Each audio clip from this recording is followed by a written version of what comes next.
Now, in my last video, how to pay for flight school, I mentioned ways in which you could actually raise the money to be able to pay for your flight training. In this video, I want to discuss how much flight school actually costs. Hi guys, welcome back to my channel, the Pink Aviatrix.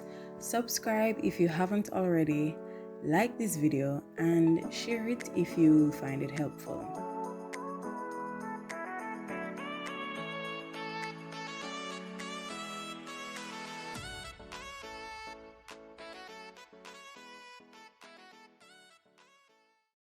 So first of all, when you go on these websites of these flight schools, you will see anywhere from 30,000 US dollars as far as up to 50,000 US dollars, right? And that covers usually your flight training expenses in the form of your instructor fees, the fuel, the rental of the aircraft. But there are some other fees that you have to take into consideration.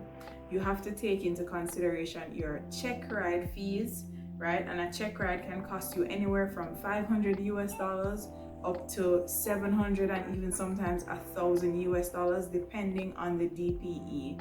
And DPE is designated pilot examiner, right? You also have to think about the cost of your written exam. Your written and your practical exams might not be covered in the overall fee, right? So you need to verify with the flight school what applies, right? Whether you're going to need extra money for your written and your check ride, or it's included in the cost of your flight training. The next fee you want to consider is your living expenses, right? And in my video where I talked about how to select a flight school, I mentioned whether you board or live with family. And either way, you're going to have some living expenses, right? If you are boarding, you're going to have that cost attached that you would pay to the flight school for boarding or student housing. If it is that you'll be living with family, you're still going to have living expenses, and that includes food, recreation, and transportation, right? And that can run you a lot of money as well, but it depends on what you eat. You have to figure out how much it's going to cost you per day to eat and to get to and from flight school. In my case, it cost me, I think, 50, depending on what I use to get myself to flight school. I was using a Lyft, I was using Uber, and family members would carry me sometimes, or somebody at flight school would give me a lift, right? But when I was using Lyft, I think I would pay anywhere from $30 to $60 per day. So that is to and from flight school, right? So you have to take these things into consideration and how many days you're going to be traveling to flight school, and what that's going to cost, right? So that's what I mean by the extra fees that you don't see. It's important to include the cost of recreation as well, because even though you'll be going through flight school, you're still a human being. Like, I mean, not to say that you're supposed to run up any exorbitant bill to, go have fun, but still include that in your budgeting, because it's important for you to have downtime from flight training, because it's draining your time, your energy, and your money. So yeah, you're gonna need to re-energize and refill yourself when you're going through your flight training in the form of some recreational activity. So even if it's including the cost of taking a trip to the beach and buying food at the beach, or going bowling or something of that sort, right? Include that in the cost of your flight training as well, because it all adds up. You also need to be able to pay for your medical exam, which is another fee as well. I think it was $200 or $300 for your medical exam, so you have to pay for that as well. You also have to pay for your rental insurance, which is about $200 per year as well. And to take it back to the flight training aspect specifically, the minimum hours required for a private pilot's license is 40 hours. Right? But the national average in the US is 70 hours, which means people tend to get their licenses or their private pilot's license in 70 hours, right? So if you are budgeting for your flight training, you have to budget for 70 hours as opposed to 40 hours exactly, because you might need more flight time than is actually required legally, because either you had delays or you are not learning as quickly as possible, or just generally it just takes you a little while longer, right? So you have to budget for that as well. In terms of the cost of flight school, I would say to budget minimum 10,000 US dollars for your private pilot license, and possibly up to 12,000 US dollars based on all these additional expenses that are included. But usually flight schools will quote you $50,000 for the entire training course, from zero to hero, as they would say, from 0 hours to your commercial multi-engine license with 250 hours, or commercial single. I'm not sure which one it is, but you can find out from the flight schools what their actual cost is, and then be sure to add all the extra fees mentioned, and then also have a little extra as a safety net. Bonus tip also, if you are an international student, remember you will have to get some type of visa, which it ain't free. You have to go pay for that too.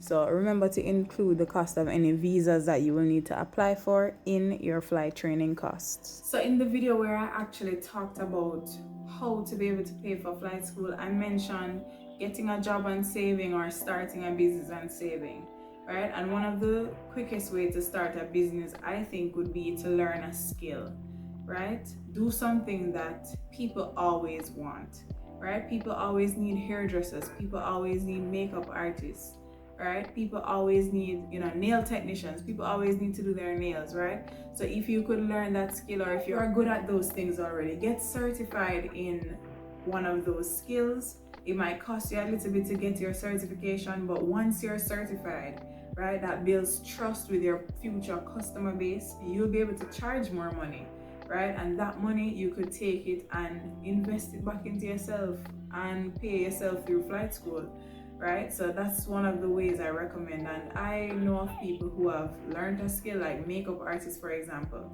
learned a skill, got themselves certified, and use that money to pay for their training. Whatever educational goal it is that you have, you could use your skill to pay for it. So that's something I recommend. Or if you're already working, remember, start saving from now. You're aiming for 50,000 US dollars, right? And we know what that translates to in Jamaican dollars, right? So start saving as soon as possible, and ensure that if you want to start flight training, ensure that you have as much money as possible, because anything can happen and you need more money, right? As I mentioned previously, I actually ran out of money. Even with all my saving, all my preparation, I still ran out of money near the end of my flight training, because I had to stay a little bit longer. My check ride was postponed a few times. So, when you're not flying, you start to get a little bit rusty, right? So for my personal preference, I wanted to do some flights to keep myself, in the know, keep myself fresh and ready for my check ride. So you have to have extra money in that event. And yeah, money makes the airplane fly, okay guys? Money makes it fly. I mentioned scholarships as well as a way of being able to pay for flight school. And a lot of scholarships require you to join a club or join an organization, which is also recommended if you're in aviation, right? Because scholarships are out there, and every miko, right? Everything adds up. If it is that you get a scholarship for $1,000 or $500, $2,000 here or there, right? Apply for these scholarships, because people are out there willing to help you through your aviation journey, because everybody in aviation knows how difficult it can be to pay for your flight training. So yeah, definitely look for scholarships, do your research, right? Women in Aviation, Sisters of the Skies, Organization of Black Aerospace Professionals, just to name a few. Like, there's so many out there that are like long-standing, and there are others that are emerging now that are willing to donate some money to the cause of just getting more people in aviation and getting more women in aviation. Check those out, do your research, and to have a positive mindset about it, because it took me 10 years to get my private pilot's license, and I still have more to go. But just saying that to say, you can get it done if you believe that you're gonna get it done. And even if you don't have the support of family and friends around you, if God has placed it on your heart to do it, He will make a way for you. All right? And yeah, just talk to people, get the information, because the information is out there, and get creative in how you can pay for your flight training, and how you can study, and how you can sustain yourself through flight training. So I hope this video was helpful, and if you haven't watched it already, watch my short video. It's a quick video talking about how to pay for flight school, and I also have a video called how to choose a flight school. So like this video, go and watch those videos next, and I hope they help you. I know they'll help you.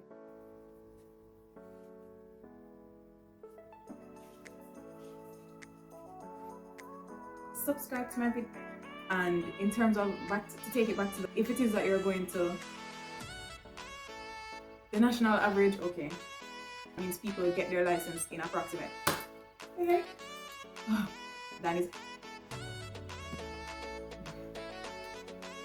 start a business.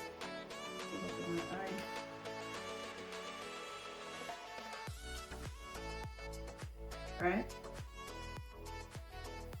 Everybody who is in aviation knows how difficult it has, or something else I want to say, and so on.